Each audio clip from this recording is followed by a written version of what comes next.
filled with blood. Going from and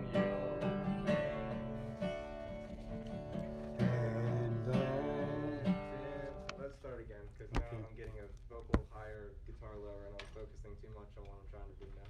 Okay, go right ahead. Can we get me a microphone for next time? Bring it.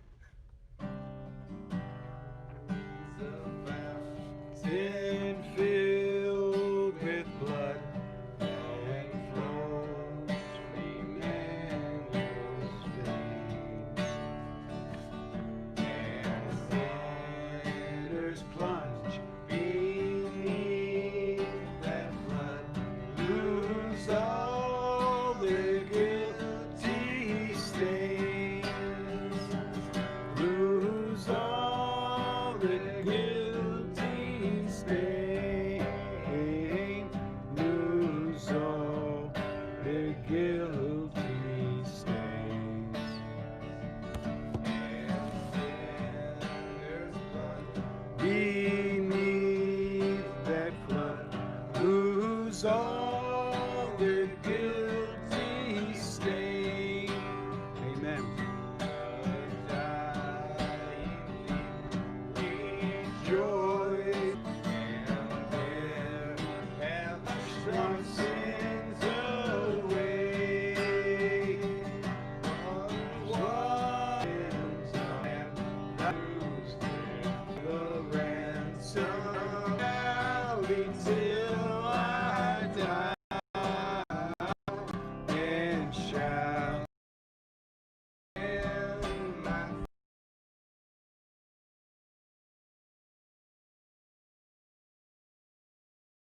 shall be till and shall be till I die.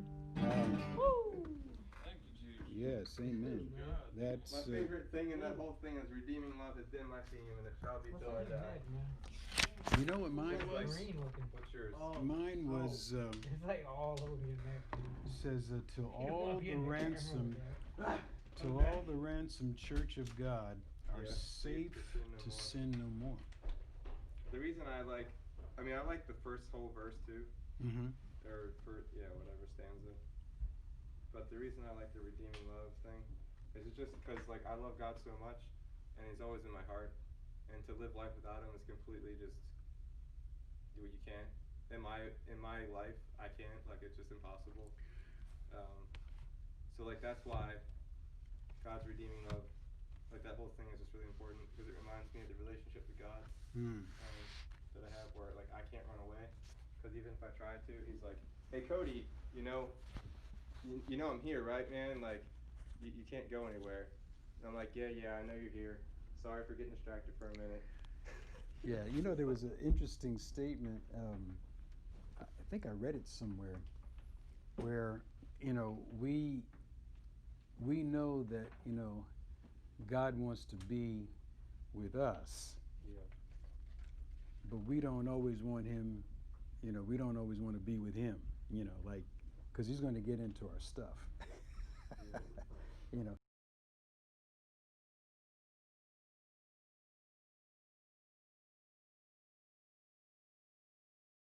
Everything to do with, how religion works.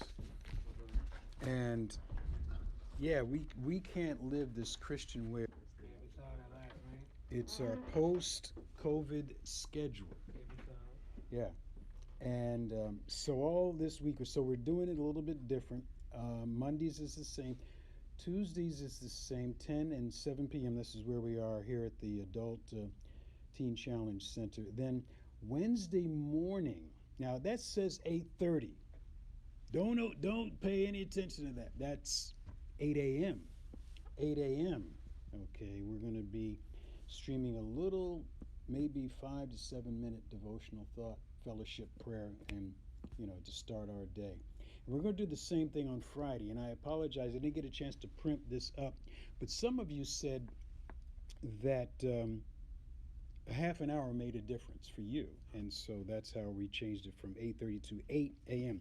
But you will get a notification if you have the Periscope app. And then the next page, FTIM. Well, there it is. Okay. What's FTIM? I don't hear you. Forgot the instrument. No, that's interesting. That wouldn't have made any sense 20 years ago. It says first thing in the morning. First thing in the morning. All right. And you guys, you already have something first thing in the morning, like it's there already. So we're going to invite you to join together with many other believers and have this little devotional time live streaming first thing in the morning. At what time? 8 a.m. Okay. And you want to know how to actually get logged in, and so there's three ways that you can catch the broadcast. First is on Facebook Live, and when you go to Facebook, you search GG Chesapeake. That's our Facebook page. It's the church Facebook, and that'll come up, and you can watch everything. We put everything on that Facebook page: the devotionals, the services, and everything like that. But you can find it probably quicker on the YouTube channel, which is GG Chesapeake Church. Just add church at the end, GG Chesapeake Church. And then, of course, we're here famously on Periscope app. Some of you asked, well, like, how do I work the Periscope app? Well, it's something that you download to your phone, and you simply, if you got an iPhone, okay, you go to the App Store, and if you got an Android, you go to Google Play, download it, give yourself a name, and then you search hashtag Grace Cafe, and we come right up on the top.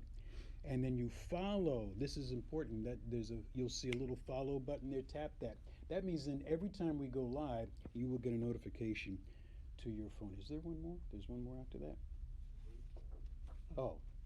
That one. Welcome back. Yes, it's so good. And Caleb, thank you very much, sir. All right. I've asked the men to read Romans chapter 6, and we're going to come out of that. I had something else prepared, but I think we're going to do Romans chapter 6. So let's turn there, please. And I think we're going to not think, but I know going to have an amazing time in the Word of God tonight. Romans chapter 6, starting in verse 1. And seeing I got the microphone here, if I ask you to read, and I will, that you will speak up. Speak up. Okay? So Romans chapter 6, and let's begin with verse 1. And Cody, could you start us off? First 3 verses there, please. Thank you. 1 second. You're usually right on top of that. I know, sorry. There was a long text message sent to me, so You're forgiven. thanks. I'll be there in just 5, 4, 3, 2. Romans 6, 1 through 3, correct? Yes.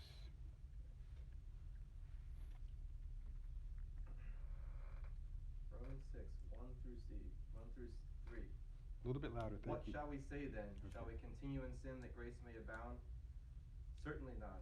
How shall we who died to sin live any longer in it? Or do you not know that as many of us were baptized into Christ Jesus, were baptized into his death? Okay, now does verse 2 say, It says certainly not, but you could say God forbid. that's what it however says many in the different- King James. I know. This is New Mine King says James. I don't know why they changed it. Is to that certainly not. right? Yeah. Mine says- See, look at that. You know what? I never would have thought that it What's would. it actually say in the Greek? We can find Maybe it that was out. forbid. I mean, Mine says certainly not to. yours does say certainly not. Well, let's go to the book. Okay. Yeah, Let's right? go. Okay. Okay. Why am I fussing about that? Or am I fussing about that? Does it make any difference? I've seen other translations too, but I can't remember what they are.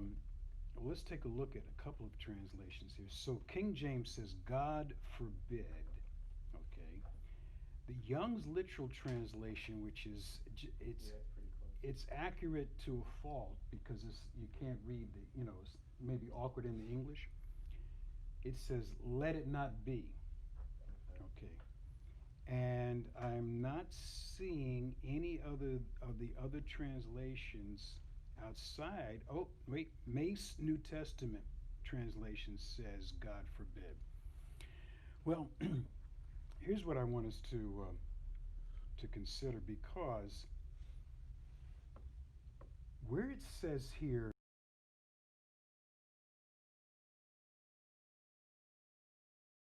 "are dead to sin."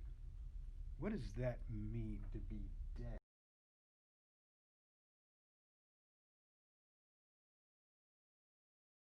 Like stronger to fight against sin. Well, with the question, and it's great. Questions are great. If you keep reading, you'll get the answer. Okay? So verse, I thought I was to be baptized in water. How do you get baptized into Jesus Christ?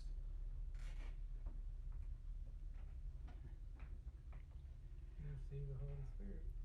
Well, that you get baptized with the Holy Spirit.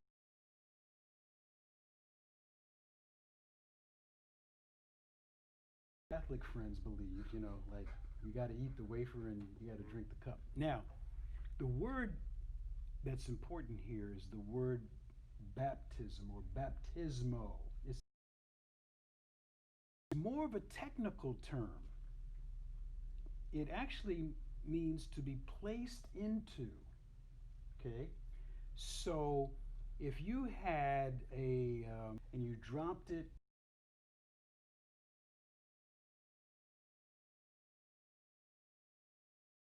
into your coffee, a sugar cube. Now, here's the interesting thing.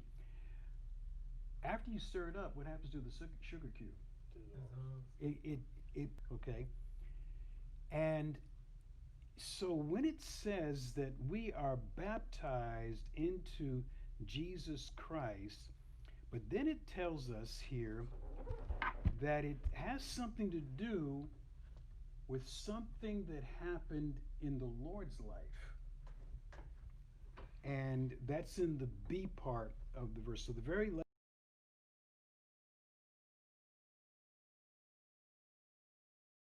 Says, we're baptized into his death. okay. Baptized, here it is, the technical term, placed into his death.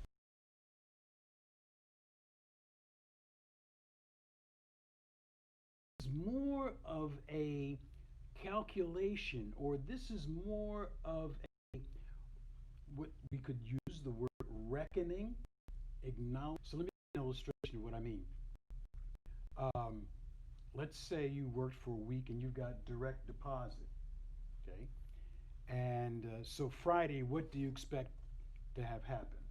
Your money into your account. Yes, it's going to be baptized into your account. All right?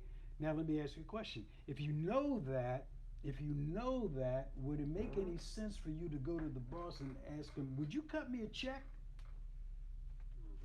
It wouldn't make any sense to do that. Why? Because you know your money is going to be put in there. Okay? And it's a settled issue. Like, you don't even really have to think about it, but you do have to know that that's how it works. That it doesn't work by you asking for it, and he's not counting.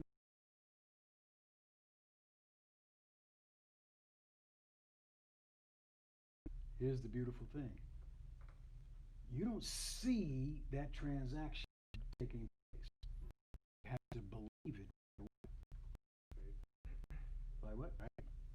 We're going to pay you $10 an hour. Don't balk at that. Like say, "Man, I'm worth more than that." Okay, just follow with me.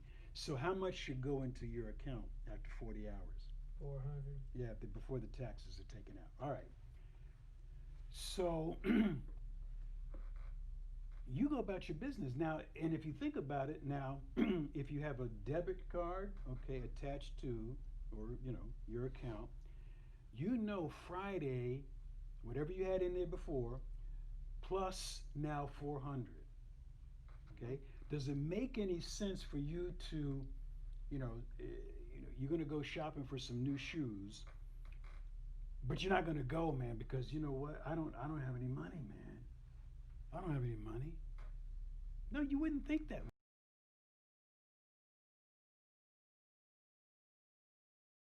On what you believed without seeing anything. That's faith. Now, I can't, it's interesting that when it comes to these things, in blind faith, there's no such thing as blind faith. Faith sees. Faith is a system of perception whereby we live by means of this. Now,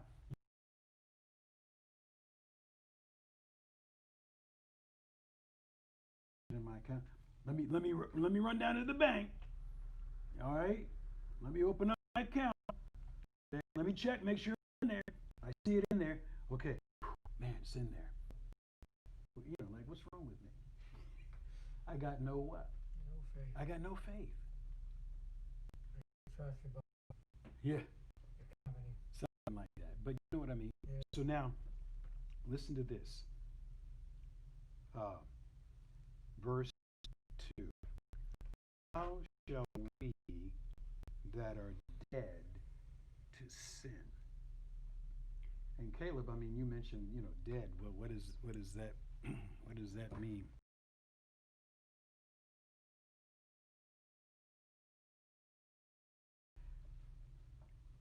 Something happened, men, 2,000 years ago.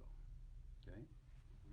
And I think we all understand, Jesus Christ was secular historians that can confirm. Josephus confirms that, and Pontius Pilate confirms it. So that happened 2,000 years ago to Jesus Christ.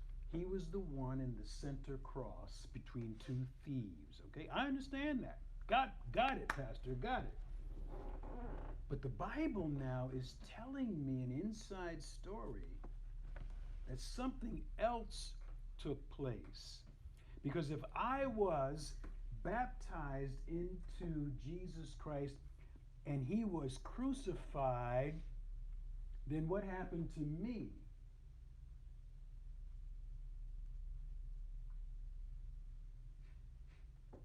Turn to Galatians chapter 2. Turn to Galatians chapter 2. I'm just quoting my song. Yeah, the plunge. Galatians chapter 2. Should have been crucified with him. Is that in, Well, yes, that's what, okay.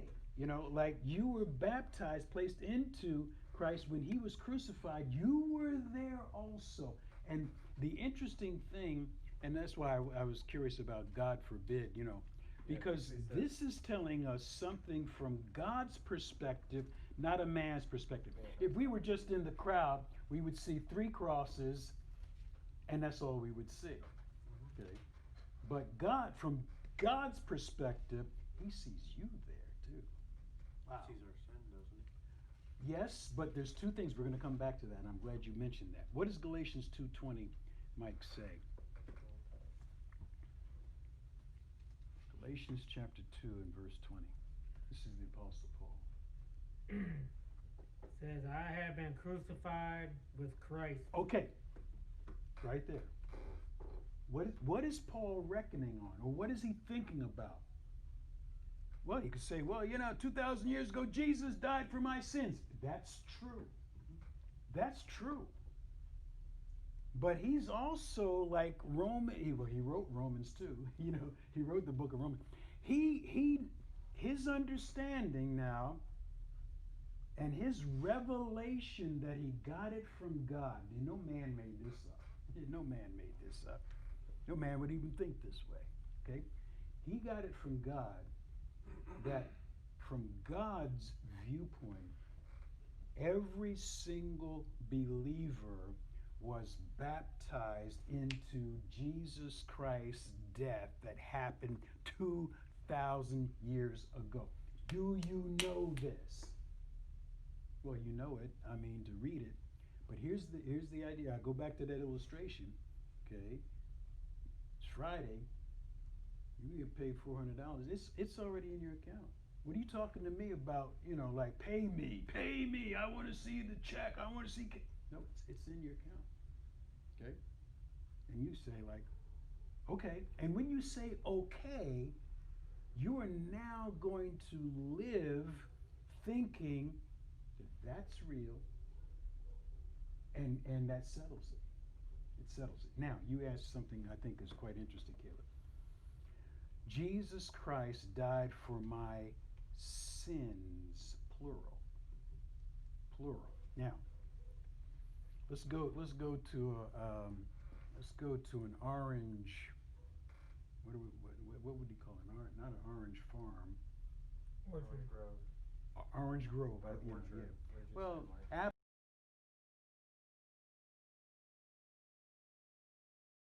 and we're going to go to an orange grove. What do we expect to find there?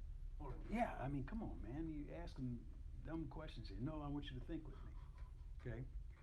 And because we expect or look for bananas, No. not at all. That's from Florida. Not at all.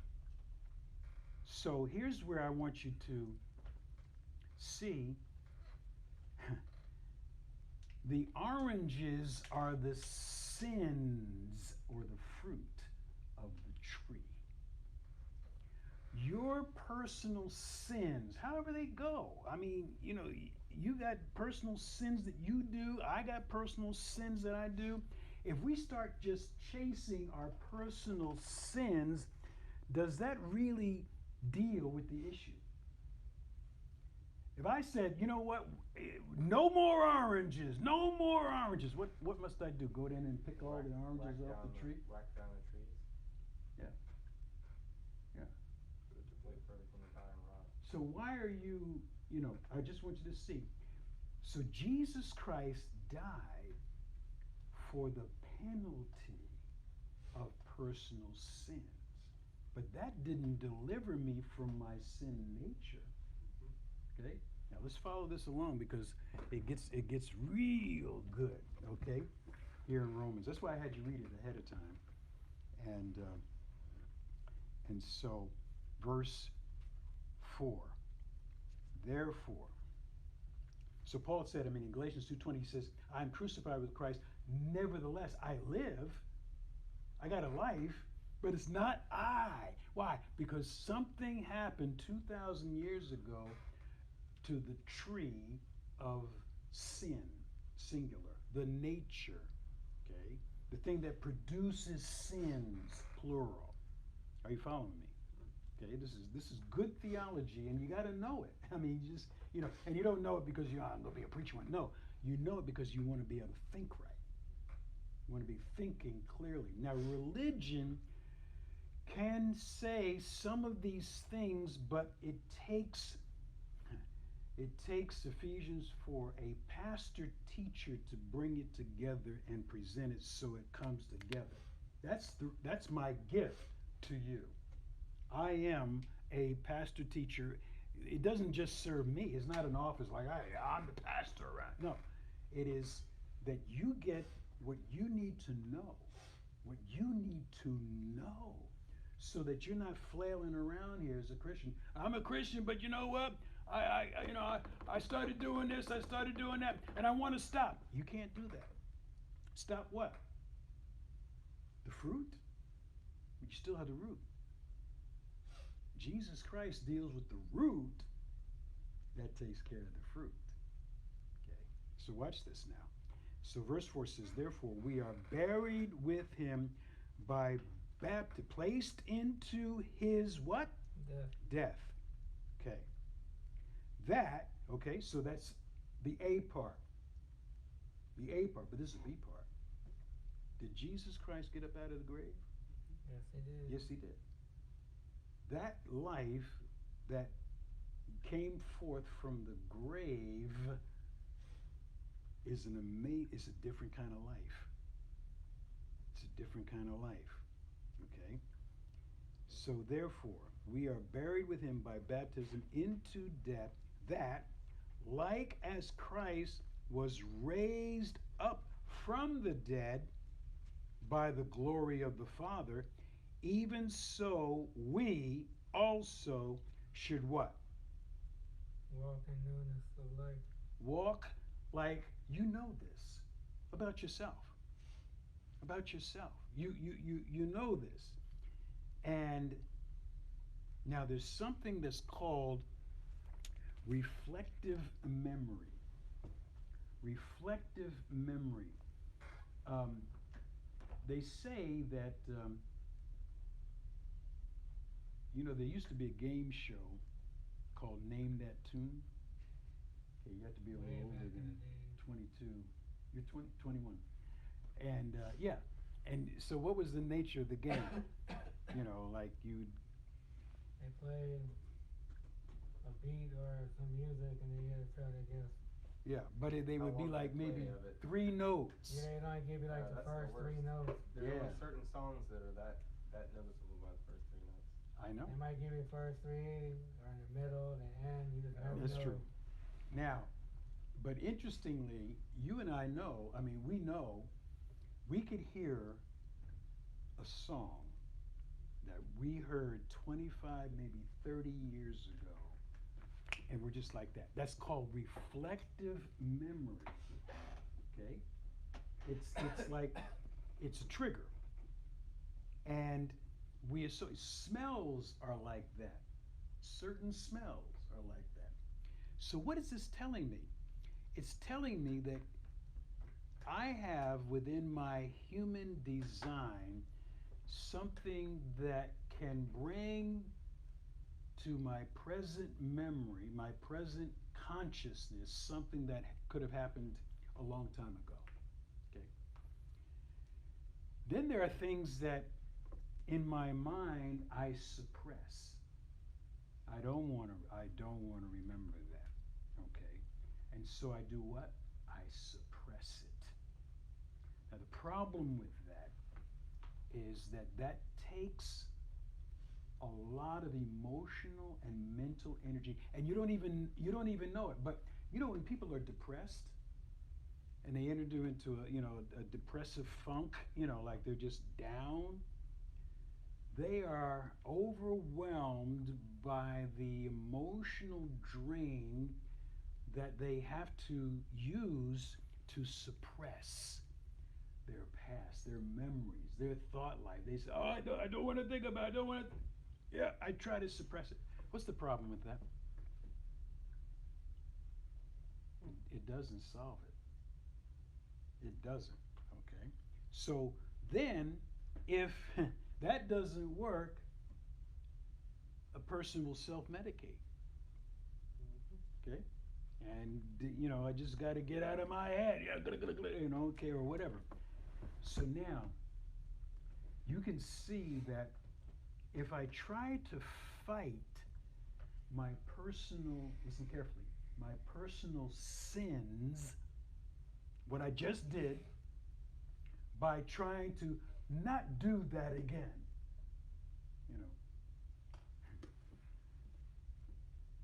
you can think of like when somebody told, like, here, don't look at my finger. Don't look at my finger now. I told you don't. It's like, okay, you want to do it.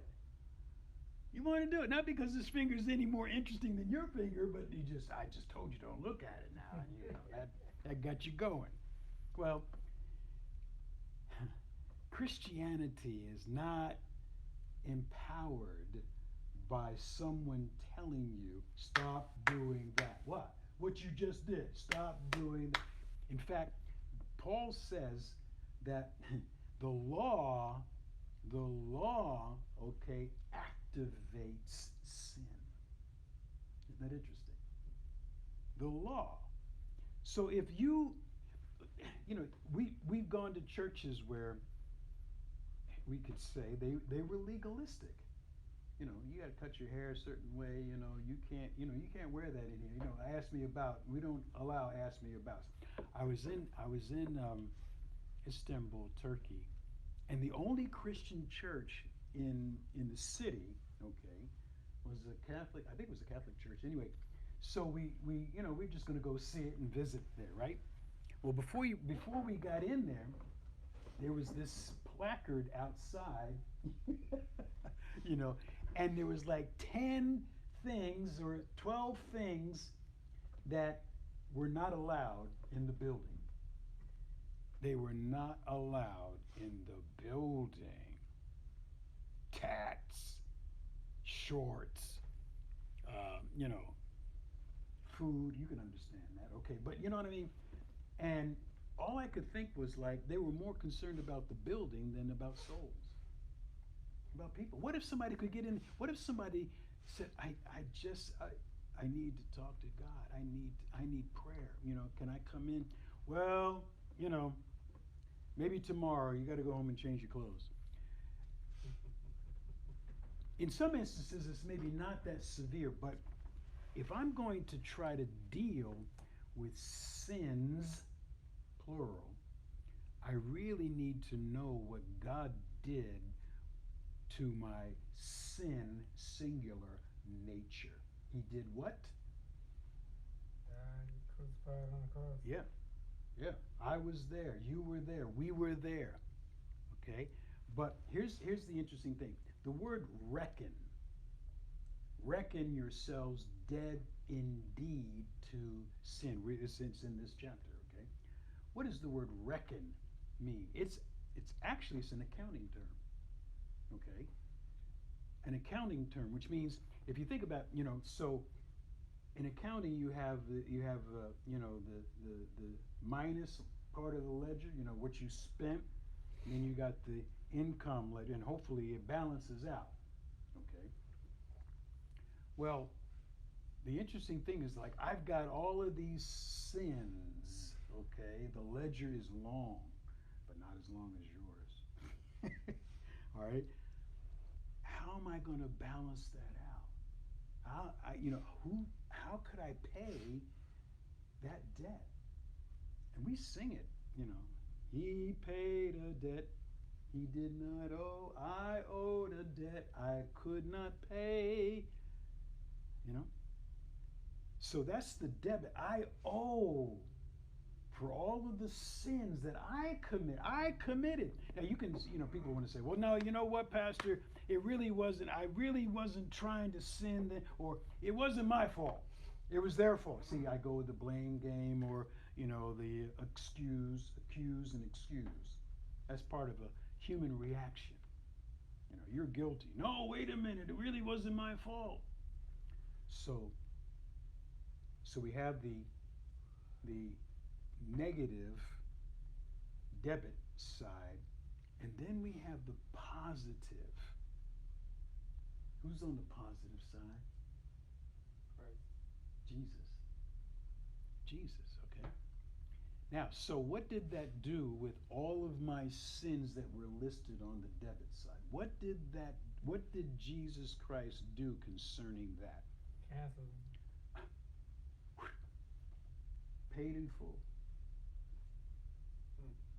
I remember one time we went to a what was that called? Automatic pay plan for a utility bill, and so it was to happen automatically. Well, I wasn't used to that, and I was a little concerned. So I went down to the BG&E office. Actually, it was up in New Jersey. I went down to the office and I said, here's my address. I want to pay my utility bill. And the attendant said, okay, just a minute, let me look that up. They looked it up they said it's paid. I said, what? Yeah, it's paid. What did you think I did with that money that I had in my hand? Back in your pocket. You would think that. Like, well, wait a minute. I didn't pay it, and here's the money. Now you got to take it. No. You had to reckon, again, by what? By faith, that it was dealt with. I think we could park right there. Okay.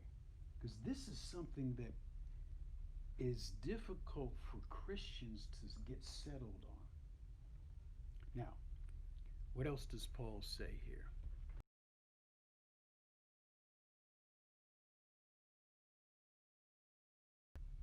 And then he's talking about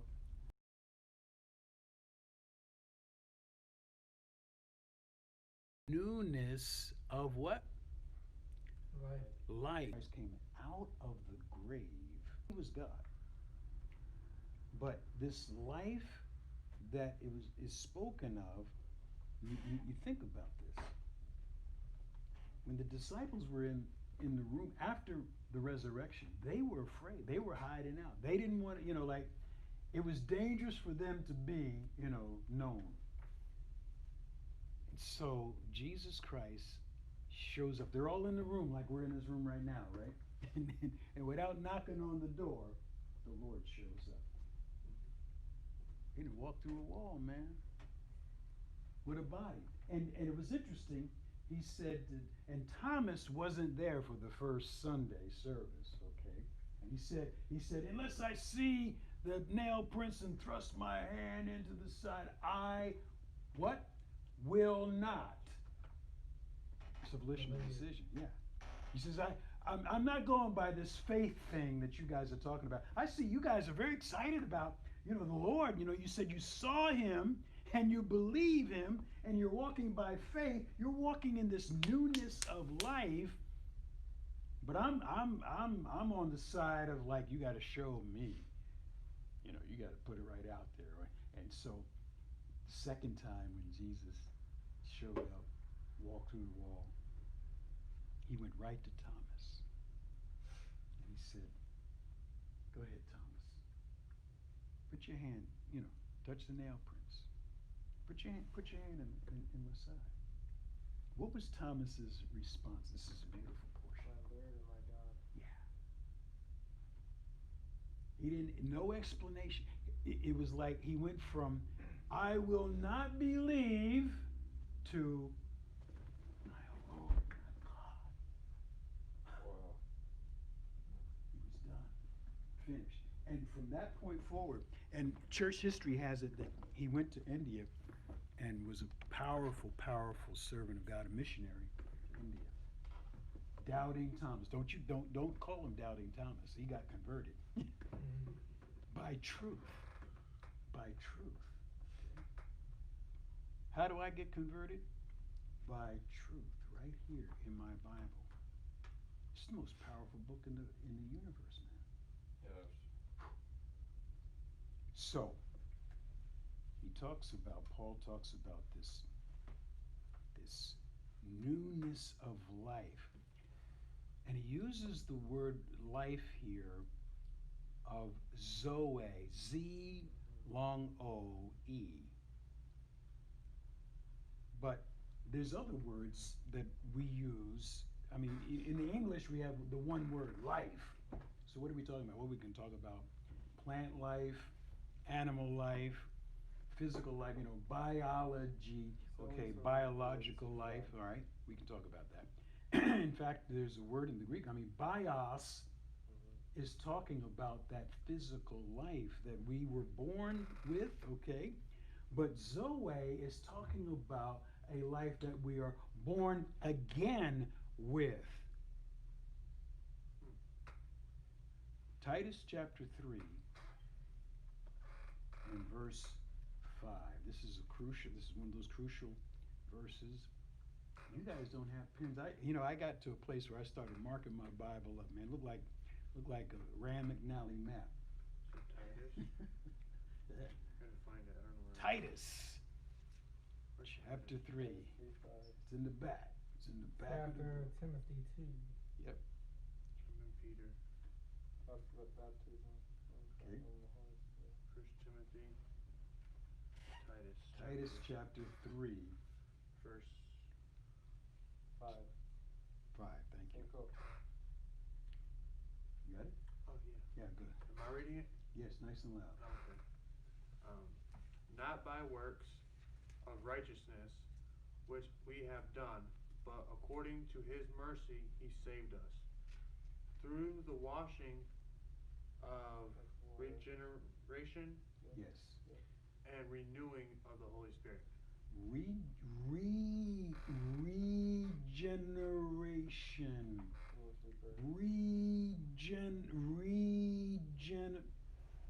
The word there in the Greek is palagenencia. What do you hear in that word? Yeah, that's the front part. Gene. Come on, what? Gene. Genesis. Genesis. At the beginning. Ding ding ding ding. There you Okay, go. at the beginning. New beginning. Regeneration. Not an improvement on the old. Not, like let's dress, you can put a 3-piece suit on a pig. What is he? He's still Pig in a a pig, suit. man. That's right. He's a pig in a blanket, okay? Okay? It's wrong for me to think that religion wants me to dress up the old man, dress up the old life, dress up, come on, just act right. Especially when people get into, they get into a church building, they act differently. Why is that? Hey, brother, how you doing, man? Yeah, God bless you. God bless you. Yes, right. Hallelujah. Jesus is wonderful, isn't he? Then you go out to the parking lot, they got a flat tire. I be that. Okay, what's wrong with that picture? He's fake. Now, maybe so. And religion can adapt. The new birth transforms. People can be religious, but they cannot transform themselves. It's going to take palagenencia. It's going to take, read that verse again because it really is beautiful. It talks about God, what God does. Okay, what God does. Not by works. Right. Okay. Right there. Okay.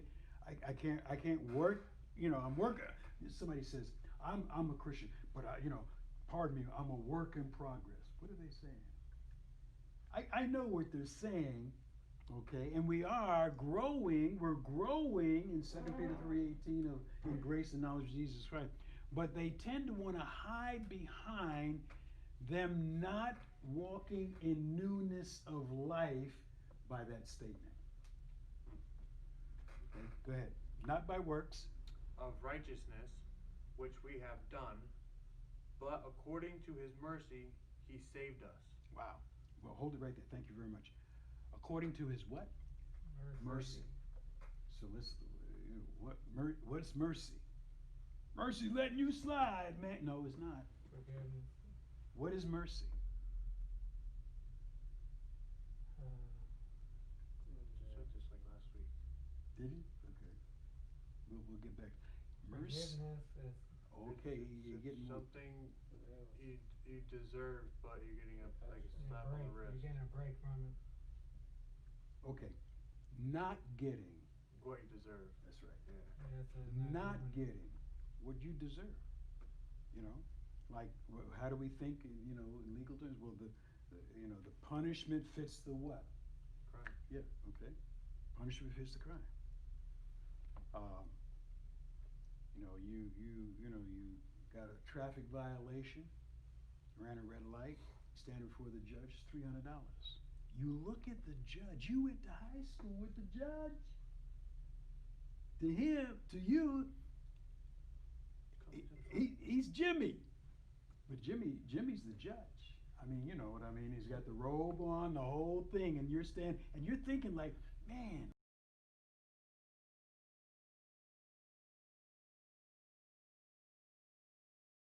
Come on, Jimmy. Watch it. Come on, Jim, pay attention. Come on, Jimmy, give me a break. Is that how God ought to deal with you or with me? Why not? What should we expect Jimmy to do, who happens to be the judge? He is to what? Carry out the law. Carry it out. $300 fine. Bail him before you go out. You say like, man, Jimmy, man, he's like bad, you know.